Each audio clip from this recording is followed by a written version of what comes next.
পৃথিবী কাঁপে, মানুষ ভয়ে দৌড়ায়, কিন্তু একজন মুমিনের প্রথম কাজ নিজের অন্তরকে আল্লাহর দিকে ফিরিয়ে নেওয়া। ভূমিকম্প কোনো সাধারণ ঘটনা নয়। কোরআন একে বলে আল্লাহর কুদরতের নিদর্শন। আল্লাহ বলেন, যখন পৃথিবী প্রবলভাবে কাঁপানো হবে, জিলজাল 99:1-2। এই আয়াতও আমাদের কিয়ামতের ভয়াবহ বাস্তবতার কথা স্মরণ করায়। সূরা নাহল আল্লাহ সতর্ক করেন, তারা কি নিরাপদ মনে করে নিয়েছে যে আল্লাহ তাদেরকে ভূমিকম্প দিয়ে শাস্তি দেবেন না?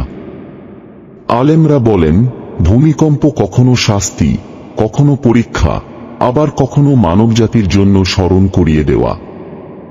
এক সহিহ হাদিসে রাসূল সাল্লাল্লাহু আলাইহি ওয়াসাল্লাম বলেন, যখন অশ্লীলতা, সুদ, জুলুম বাড়ে, তখন আল্লাহ জমিনকে উত্তাল করে দেন। ভূমিকম্প হলে প্রথম করণীয় তওবা, ইস্তিগফার, নামাজ ও সদকা।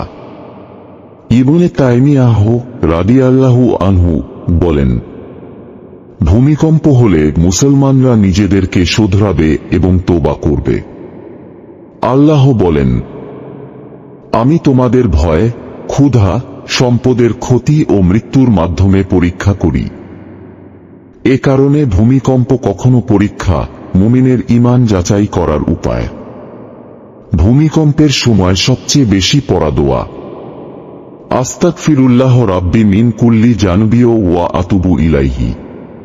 প্রতি ভূমিকম্প আমাদের মনে করিয়ে দেয়, সময় খুব কম, মৃত্যুর সময় কেউ জানে না। ভয় নয়, শিক্ষা নিন। তোবার দরজা এখনো খোলা। ভূমিকম্প কেবল পৃথিবীর কাঁপুনি নয়, এটা মানুষের অন্তরকে জাগানোর বার্তা।